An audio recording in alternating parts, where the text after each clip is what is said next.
영과 육의 삶이란 제목으로 말씀을 전하겠습니다.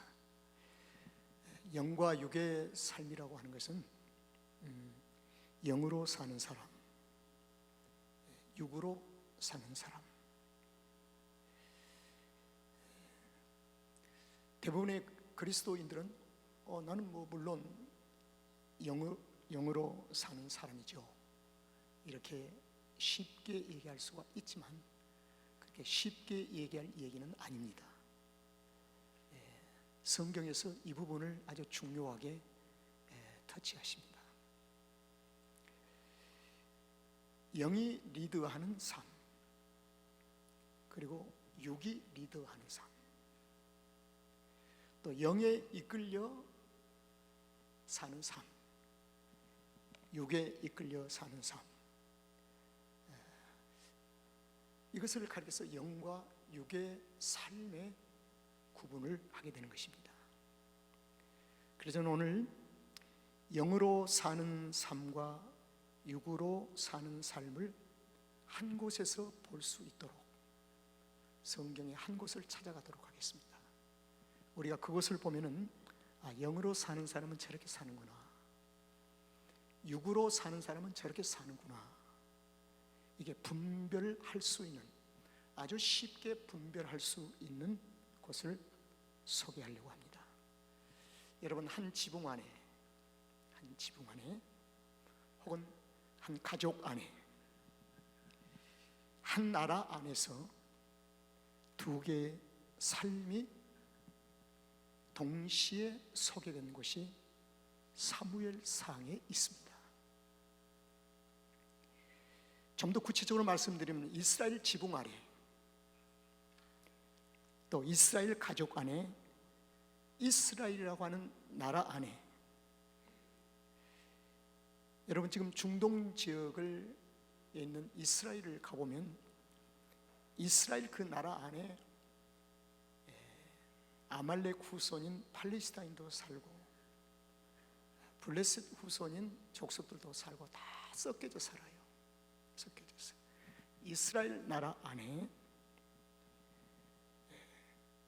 많은 섞여져 살고 있는 사람들인데 그들의 삶이 다 달라요. 살아가는 삶의 본질도 다르고 근본이 다르다는 것입니다. 근데 이스라엘 역사를 보면은 이런 삶의 역사를 오랫동안 성경이 기록하고 있습니다. 성경의 역사의 시작을 보면 한 지붕 아래 가인과 아벨이 살고, 우리는 쉽게 영으로 사는 삶, 육으로 사는 삶이 한 지붕 아래 있는 가인과 아벨의 삶을 성경 시작부터 기록하고 있어요. 그리고 아브라함의 가정 안에, 우리의 믿음의 조상인 아브라함의 가정 안에 사라와 하갈이 한 지붕 안에 또 살고 있는 거예요. 또 아브라함의 가정에 보면은 이어서 이삭의 가정에 이삭과 이스마엘이 또 살고 있고, 이삭의 가정 아래 가면 야곱과 에서가 살고 있고, 그런데 어느 날 하나님은 야곱을 특별히 부르십니다. 특별히 부르셔가지고 둘 다 육으로 살았던 야곱과 에서도 육으로 살고 있는, 육에 의해서 살고 있는 그 중에 둘 중에 한 사람을 하나님이 부르셔서 야곱에게 이제는 육으로 살지 말고 이스라엘로 살도록 하나님이 부르십니다. 그래서 이스라엘로 살도록 부름받은 야곱과 에서가 같이 사는 거예요. 그래서 이스라엘 모든 역사는 하나님과 함께 더불어 사는 가족이지만 그 가족이 이스라엘로 부릅니다. 그래서 이스라엘이라고 하는 이 가족과 이 나라는 하나님과 함께 사는 나라, 이게 아주 중요해요. 이스라엘, 하나님께서 이스라엘 나라를 세우시고 시작하시고 친히 만드셨어요. 하나님이 야곱을 부르시더니 야곱아, 이제는 너를 야곱이라고 하지 말고 내가 이스라엘이라고 부를 것이다. 그래서 그때부터 이스라엘, 하나님이 꿈꾸시는 이스라엘 나라가 시작이 되는 거예요. 그래서 이스라엘이라고 하는 이 말은, 엘은 하나님 엘자입니다. 하나님. 그리고 이스라는 뭐냐면 겨누어 이긴 자. 그런데 이것이 창세기 35장에 이스라엘로 부르시더니 창세기 35장 10절에 가서는 명사와 동사가 바뀝니다. 그 원문에는 그게 바뀐 게 뭐냐면, 원래 우리는 하나님과 겨루어서 이긴 자를 이스라엘이라고 그렇게 불렀는데 창세기 35장에 가서는 하나님께서 동일한 이스라엘로 부르시마는 명사와 동사의 배열이 바뀌게 됩니다. 엘이 명사가 되는 거예요. 그리고 이스라가 동사가 됩니다. 엘이 먼저 와요. 그러나 이스라엘로 부르고 있죠. 그때부터 하나님께서 이기신다, 하나님이 이긴 자다, 겨루어서 하나님이 이기셨다는 것입니다. 이 말은 하나님이 지배하신다, 하나님이 다스리신다, 하나님이 통치하신다. 그래서 이스라엘의 근본은 하나님이 다스리시고 하나님이 통치하시고 하나님이 왕이 되시다는 것이 창세기 35장부터 구체적으로 하나님이 왕되심을 표현하는 것입니다. 자, 그래서 하나님이 다스리는 이스라엘은 이제부터 세상 나라가 아닙니다. 그래서 하나님이 다스리는 이스라엘 안에 다윗과 사울과 요나단이 세 사람이 등장을 하는 거예요.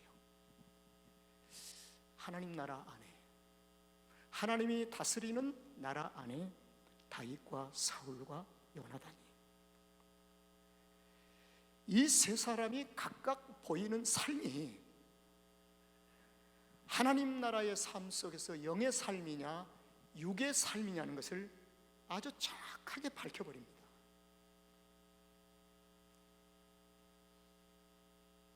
미지근한 게 아니라 분명하게 밝혀버려요.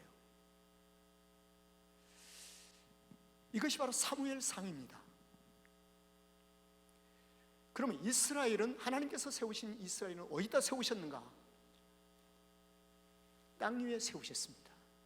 땅 위에. 하나님이 땅에 임하셔서 땅 위에 하나님의 나라를 세우신 것입니다. 그리고 하나님 나라의 주변에는 끊임없는 세상 나라가 있습니다. 그런데 어느 날 하나님의 나라에 이 세상 나라가 침투를 해버리는 거예요. 침투, 들어왔다는 말입니다. 이것을 가리켜서 땅 위에 세우신 하나님의 나라를 가리켜서 지상 하나님의 나라라. 그러면 오늘날 교회를 지상교회라고 얘기합니다. 그래서 신학자들은 교회를 두 개로 나눕니다. 지상교회와 천상교회. 천상교회는 하나님이 완전하게 통치하시면서 흠이 없고 모든 결점이 없는 것입니다. 그러나 땅 위에 있는 이 나라는 지상교회. 그래서 지상교회에 하나님께서 요구하시면 싸워라, 전투하라. 그래서 지상교회를 전투적인 교회라고 얘기를 합니다. 그래서 전투적인 싸움을 하라고 하는 구약성경의 말씀을 잘못 인용하여 은혜 아래에 있는 신약교회 성도들이 자꾸 사람과 싸우려고 시비를 거는 거예요. 그래서 사도 바울은 서신서에서 우리의 싸움은 내 안에 있는 육체하고 싸움이지 이웃과의 싸움이 아니다. 혈과 육에 대한 싸움. 그래서 자신과의 싸움을 신약 성경에서는 가리킵니다. 그래서 성숙한 성도는 자신과의 영적 싸움에서 싸울 때 바울처럼 승리할 수가 있습니다. 바울처럼. 은혜 아래에 있는 성도는 나하고의 싸움이에요. 저도 일주일 동안 저는 신홍기 목사는 저 육체가 많이 싸웠습니다. 이 싸움을 포기하면 나는 죄가 없는 것처럼 느껴져 버려요. 나를 의로운 담으로 쳐버리고 말아요. 그리고 깊은 영적인 수렁소로 들어가며 주님의 마음이 떠나버리고 마니까 마음에 평안이 없는 거예요. 불쾌하기 시작되는 거예요. 괴로워지게 되는 것입니다. 하나님의 나라가 소멸되지는 것입니다. 여러분, 그러면 하나님 나라의 구성원은 누구일까? 멤버, 구성원이 누구일까? 사람입니다. 그럼 그 사람은 좀 더 구체적으로 말씀드리면 죄인입니다. 시너. 하나님 나라의 구성은 죄인이에요. 근데 이 죄인을 그대로 둘 수가 없어요. 그래서 하나님 나라의 구성원으로 데려오기 위해서 반드시 의인이 되어야 합니다. 의인이. 그래서 우리를 의롭다 해서 의인을 만들어야 하나님 나라의 거룩한 백성이 되므로 하나님과 영적인 교제가 이루어지게 되는 것입니다. 그래서 우리를 의인화시키셨다. 그 말씀은 우리를 의롭다고 우리의 모든 죄를 다 씻기시고 우리를 의롭게 하실 수 있는 유일한 길은 내 스스로도 아니요, 하나님께서 계획하신 메시아 예수 그리스도를 통해서 우리를 의인화할 수가 있다는 것입니다. 그래서 주님을 통해서 우리는 의롭다함을 받고 하나님의 거룩한 나라의 멤버, 구성원이 되는 것입니다. 구성원. 그런데 죄인을 의인되게 해야 하는데 하나님은 유일한 딱 한 길만 가지고 계세요. 메시아 예수 그리스도 외에는 누구도 의인될 수가 없다. 하나님의 나라의 자녀가 될 수가 없다는 것입니다. 거기에는 누구도 스스로 1%도 내 공로로 될 수가 없고 오직 하나님의 전적인 뭐요? 은혜로만 될 수가 있다. 하나님의 은혜로만 내가 구원받을 수 있고 의롭다함을 입을 수가 있다. 그래서 여러분, 우리가 하나님의 자녀된 것 모든 영광 주께 돌리시기를 바랍니다. 하나님의 영광 돌려야 돼요. 하나님이 하신 일이에요. 아무 공로가 없어요. 자랑할 것도 없어요. 아무것도 없어요. 주님만이. 그래서 하나님의 나라는 반드시 메시아가 중심이 되어야 합니다. 그래야 하나님 나라를 이룰 수 있고 하나님 나라를 세워갈 수 있고 하나님 나라를 회복할 수가 있어요. 메시아가 빠져버리면 안 돼요. 반드시 메시아가 있어요. 그래서 이스라엘 안에 오늘 사무엘상에서 소개되어진 세 사람 중에 반드시 한 사람은 누구를 얘기해야 돼요? 메시아를 얘기해야 돼요. 자, 세 사람 누굽니까? 첫째 사울, 그 다음에 누구요? 다윗, 그 다음에 요나단. 자, 그러면 이 세 사람 중에 누가 메시아를 얘기할까요? 다윗이에요. 다윗. 이 세 사람. 한 사람은 반드시 메시아를 예표할 책임을 가지고 부름을 받게 된 겁니다. 자, 여러분, 사울이 누구입니까? 하나님의 나라 안에는요, 하나님의 택한 백성이 아니면 부름받을 수가 없습니다. 사울은 하나님 나라에 선택되어진 베냐민 지파 출신입니다. 베냐민 지파. 그리고 그는 성경에서 기스의 아들이라고는 분명한 베냐민 지파의 족보를 분명하게 선명하게 밝혀주고 있습니다. 그럼 다윗은, 사울이 베냐민 지파라고 한다면 다윗은 무슨 지파예요? 우리가 물어볼 필요도 없어요. 성경 전체가 약속이기 때문에 반드시 메시아는 누구를 통해서, 무슨 지파요? 유다 지파를 통해서.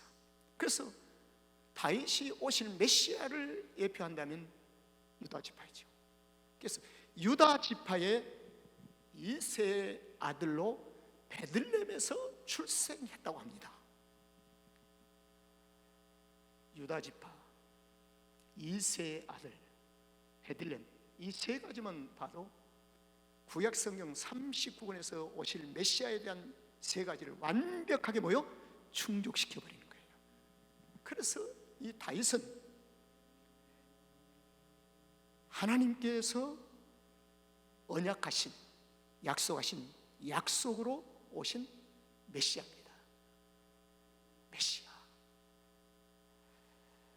쉽게 짐작을 할 수 있지요. 자, 그러면 요나단은 뭘까요?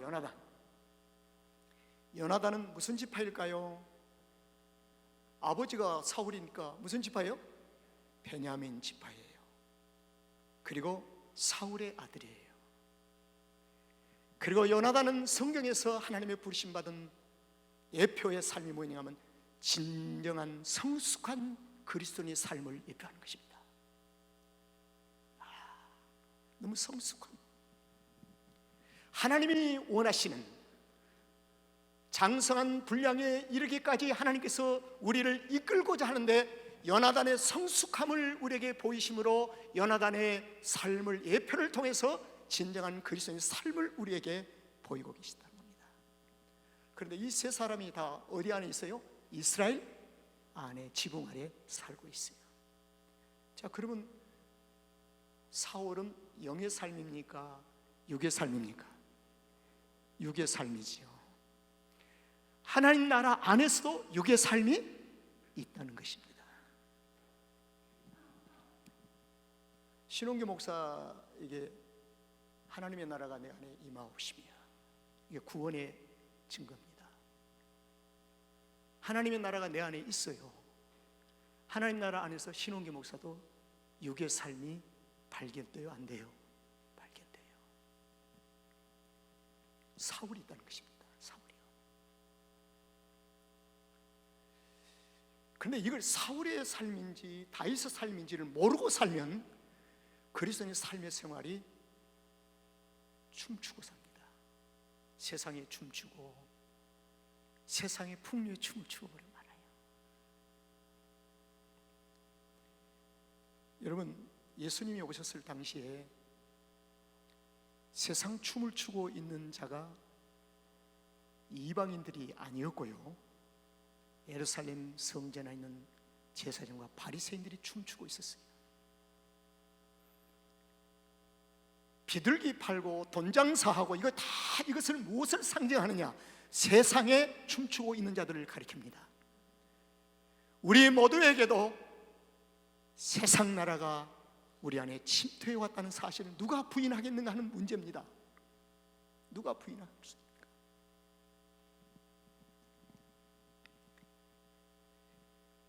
다윗과 요나단은 그리스도의 삶을 예표하고 영으로 사는 삶을 보이고 있습니다. 자, 그러면 이스라엘 안에서 육과 영의 화합할 수가 있을까요? 없을까요? 싸우죠. 당연한 것이죠. 그래서 사울과 다시 싸우는 거예요. 그 싸움의 방법이 다르지만 싸우는 거예요. 치열한 영적인 전투가 시작이 된 거예요. 그래서 사도 바울은 그 영적인 치열한 전투를 어디서 찾았는가? 김장희 장로님이나 한기성 장로님의 삶 속에 찾는 것이 아니라 내 안에서 치열한 전투장을 발견하는 겁니다. 이게 사도 바울의 위대함입니다. 위대함. 바울은 내 안에서 치열한 전투장을 알고 하나님의 전신갑주를 입고 싸우는 것입니다. 그래서 싸우는 게, 나는 날마다 전투장에 나간다. 그리고 나의 육체를 날마다 치고 있다.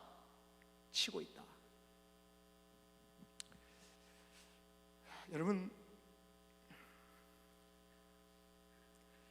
이렇게 말씀을 전하고 있는 저 자신 참 부끄러워요. 부끄러워요. 목사님 얘기도 많이 하고 목사님들 얘기도, 예부인 목사님들 지루해. 그게 참 부끄러웠습니다. 사실 부끄러웠어요. 그래서 요즘은 정말 부끄러워가지고요, 그 문제도 해결을 많이 합니다.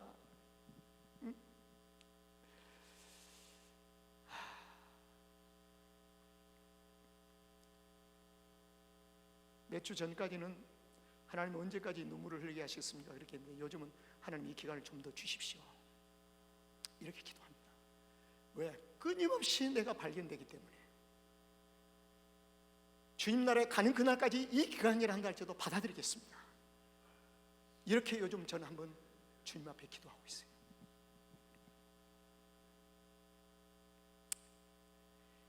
자, 이제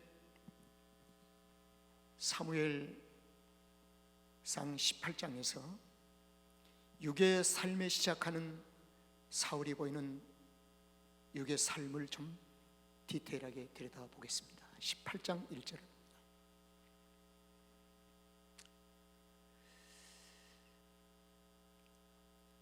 다윗이 사울에게 말하기를 마치고, 이건 지난주 제가 말씀드렸습니다. 이건 마친다는 것은 복음을 전했다는 것입니다. 다윗이 사울에게 하나님의 위대하심과 복음을 전했습니다. 근데 요나단의 마음이 다윗의 마음과 복음을 전하다 보니까 연락이 통하는 거예요. 불쾌감이 들어올 수 있는 여지가 없는 거예요. 그래서 그리스도의 마음을 가지면 하나가 되어버립니다. 요나단의 마음이 다윗의 마음과 교제가 되어지고, 그리고 난 후에 요나단이 그를 자기 생명같이 사랑하니라. 여러분, 십자가는 죽음 아닙니까? 그렇죠? 여러분과 저는 주님을 생명같이 여기겠다고 고백한 사람들입니다. 구원받고 난 후에 어떤 고백했습니까? 내가 이제는 죽도록 주님의 십자가를 지고 따르겠습니다. 이것은 내 생명을 주님 앞에 드린다고 하는 고백이에요. 요나단이 하는 고백과 동일한 고백이에요. 이 고백의 의미를 모르고 그냥 하셨습니까? 요나단이 그를 자기 생명같이 사랑하니라. 그런데 이 요나단과 다윗의 연락되어진 교제를 통해서 그때부터 육의 삶을 살고 있는 사울에게는 육체가 드러나기를 시작합니다. 그게 불쾌해지고요. 괜히 불쾌한 거예요. 그리스도 안에서 사랑의 교제를 나누고 교제하는데 괜히 불쾌해지는 거예요. 불편한 거예요. 그리고 이렇게 얘기합니다. 지들끼리 친하고 불편해지는 거예요. 불쾌해지는 거예요. 불쾌. 사울입니다. 사울. 그리고 심히 노하게 됩니다. 질투, 욕심. 그때부터 다윗을 주목하고 보기 시작합니다. 육체의 마음속에 있던 생각 속에 감춘 것이 막 드러나기 시작하는 거예요. 드러나. 3절을 한번 보겠습니다. 3절.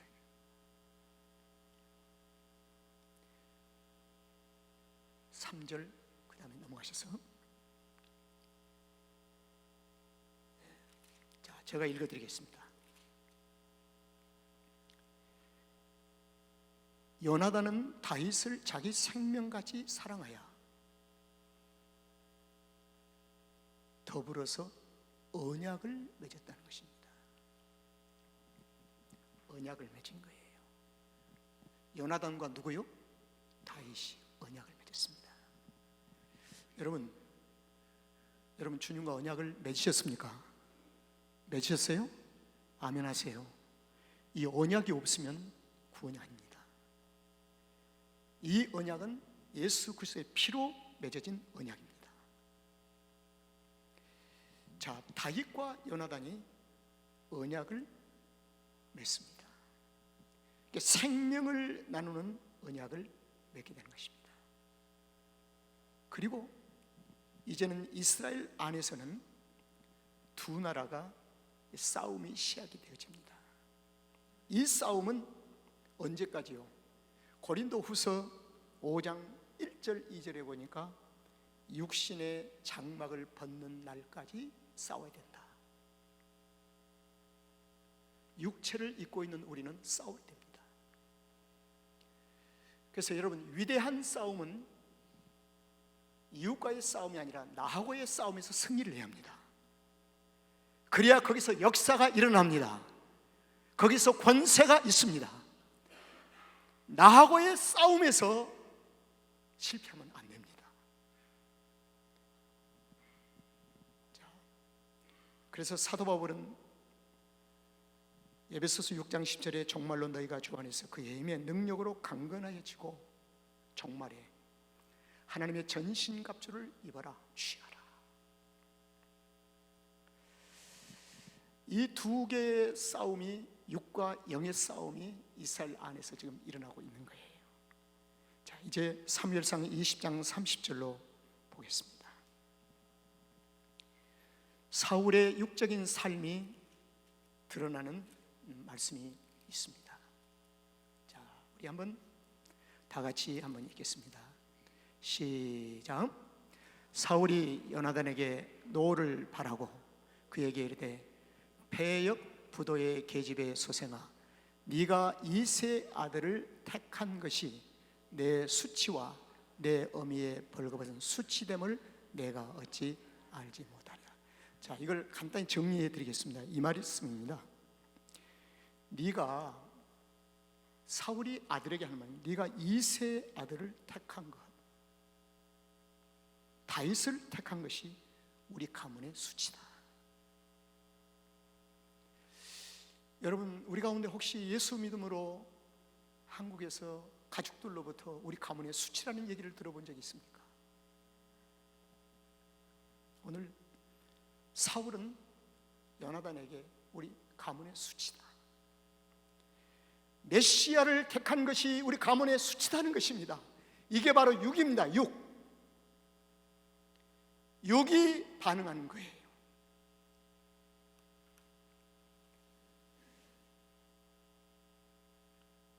(31절을) 이어서 보면 이세 아들이 땅에 사는 동안은 너와 네 나라가 든든히 서지 못하리라. 이 말씀은 너무나 충격적입니다. 자, 사울은 어느 나라의 왕이죠? 여러분 말씀하세요. 사울은 어느 나라의 왕이에요? 이스라엘 왕이에요.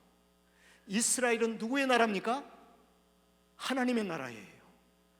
근데 이 요절을 가만히 들여다보니까 이세 아들이 땅에 사는 동안에 너와 네 나라가, 요나단에게 내가 이 나라를 네게 계승할 것인데 이 나라가 든든히 서지 못하라, 빼앗길 것이니라, 그 말입니다.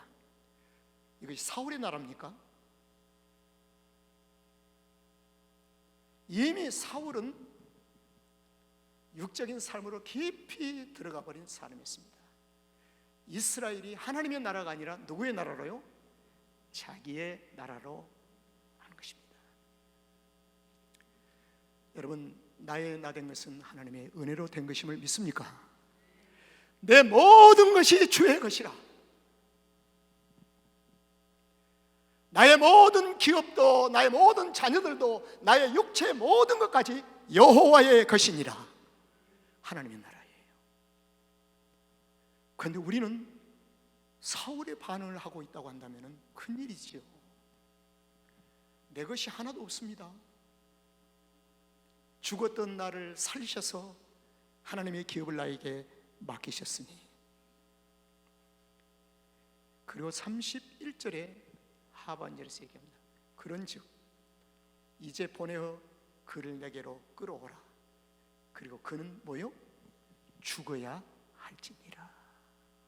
무섭습니다. 이 싸움은 대충 싸우는 싸움이 아닙니다. 상대방을 어떻게 해요? 죽이는 싸움입니다. 그래서 예수님, 하나님의 나라로 이 땅에 오신 예수님 십자가에 못 박혀 죽게 합니다. 이것이 바로 죄입니다. 죄의 싸움은 죄로 끌고 가는 것입니다. 죽게 하는 것입니다. 무섭죠? 무서워요. 이 싸움이 대충 끝날 싸움이 아니잖아요. 그렇기 때문에 사무엘상 마지막 장에 이르기까지 치열한 싸움이 됩니다. 눈물 어린 싸움이 돼요. 쫓기고 쫓고 하는 눈물 어린 싸움.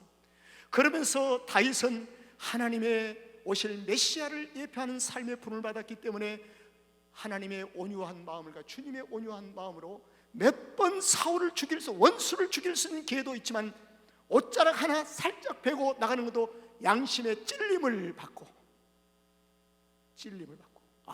그래서 다윗의 영성이 너무 선하다는 것입니다.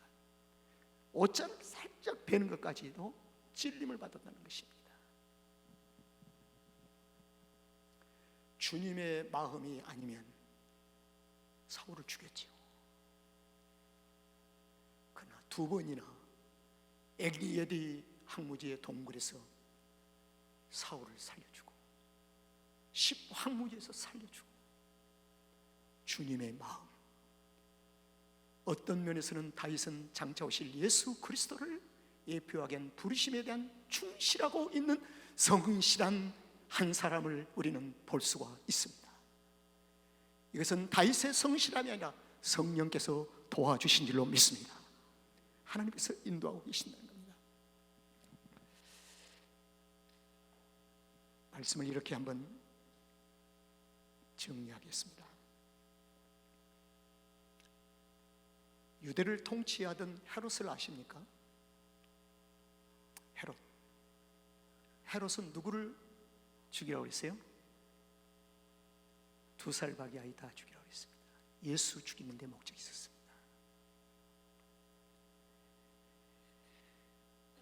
사울은 장차 주님 주변에 나타날 헤롯을 예표하고 있지 않는가?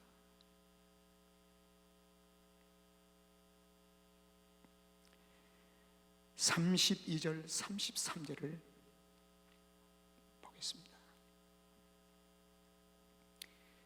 32절을 에서 요나단이 아버지 사울에게 얘기합니다. 아니, 다윗이 그렇게 죽을 일을 무엇입니까? 죽을 일을 행했습니까? 아들 요나단이 얘기를 합니다. 사울이 그 순간 요나단에게 창을 아들에게 던집니다. 이게 세상의 무서움이에요. 아들에게 창을 던지고 있어요. 그때 요나단이 그 부친이 자기 아버지가 다윗을 죽이기로 마음속에 결심한 줄 알고 이제는 사울과 결별을 합니다.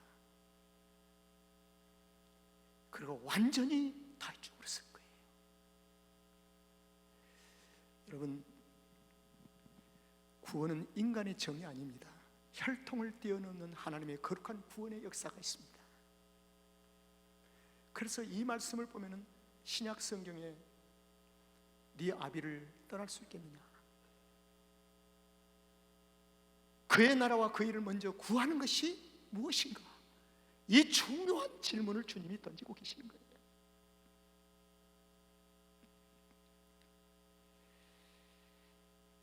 그리고 34절에서 마지막 결론을 이렇게 내립니다.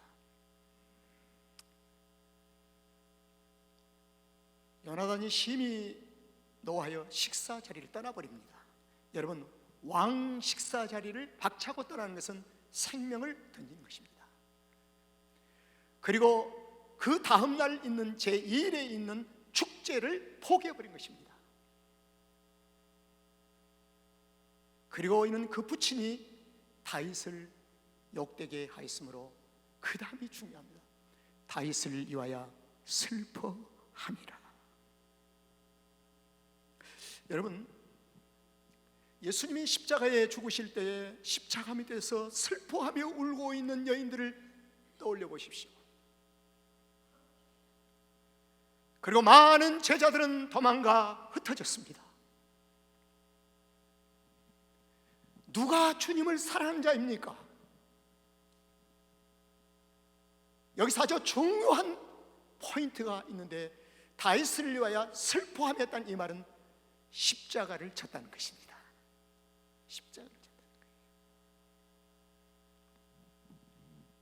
여러분, 예수님께서 나를 따라오려거든 십자가를 지고 나를 따르라, 바로 이 말씀입니다. 나를 따르려고 하면 십자가를 지고 따르라. 저는 이렇게 말씀을 정리합니다. 영광스러운 부활, 그 영광스러움 속에 들어갈 수 있는 유일한 길은 십자가를 지는 자들만이 들어갈 수가 있습니다. 십자가를 지고 가지 아니하면 영광스러운 문을 열어주지 않습니다. 우리가 십자가를 점프하고 스킵하고 영광스러움을 것은 기복적인 신앙이요, 이것은 잘못된 축복론입니다. 십자가를 지고 가야 합니다. 오늘 요나단이 우리에게 보이는 이 중요한 마지막 열쇠에 다윗을 위해 슬퍼했다는 말씀이 우리에게 주는 교훈은 무엇입니까? 육의 삶으로는 영광스러운 문에 들어갈 수가 없고, 결국은 육의 삶은 죽음과 멸망의 길로 가는 것입니다. 그리스도인의 영광은 영의 삶을 지고 살아야 합니다.